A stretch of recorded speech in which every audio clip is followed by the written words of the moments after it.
Hey everyone, this is Dane Burshig here to talk to you about America as a world leader. Our big idea for today is based on actions by the government involving foreign affairs and the reaction of Americans. Did those actions lessen or cause more tensions between the people and the government, and how did it show continuity or change? To start off, we'll talk about the class of 1944, who was really impacted by World War II.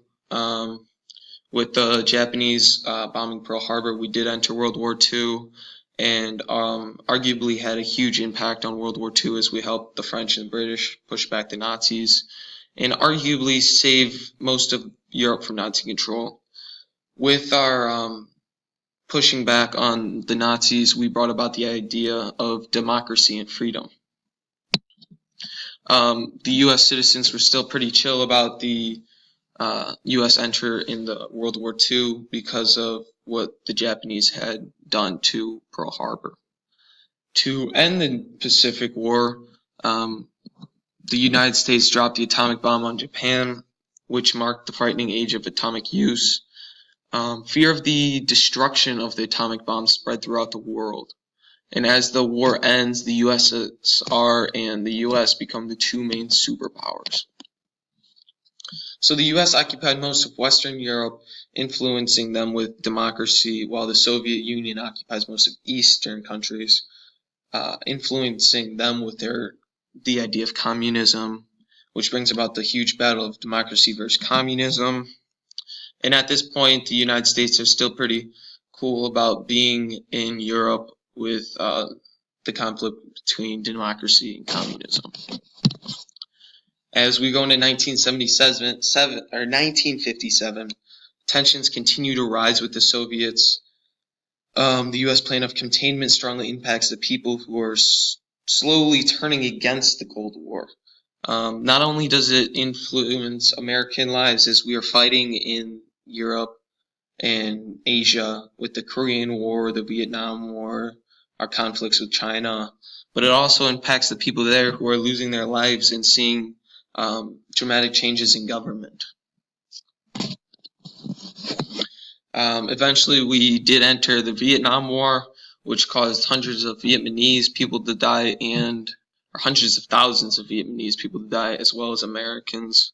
The government continued to promise the U.S. citizens a quick end to the war, but that did not happen, and with time, the people became extremely angry with the government over lies, and they felt that the government had betrayed them.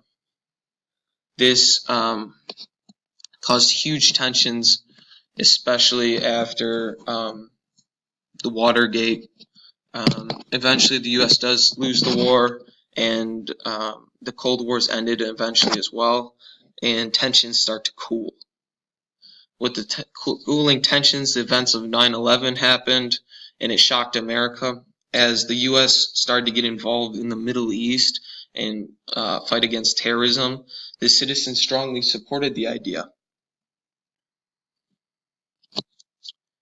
But as conflicts with the Middle East continued, people started to grow less weary and support the wars in the Middle East and our influence. Many people started to believe that America would not accomplish anything in the Middle East, and tensions began to rise. People were tired of spending resources. Our men who are fighting over there and dying, we were tired of that.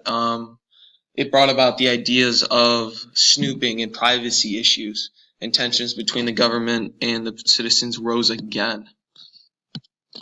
So this brings us to the conclusion that the government's increased role in foreign affairs, which caused people to slowly became discontent with government action.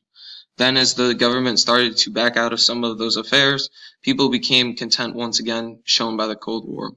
This cycle repeated, however, with our situations in the Middle East. So this shows that as the government gets more involved in foreign affairs, the American satisfaction of the government decreases until change is made, showing continuity and change. Thank you for listening, and I hope you all have a great day.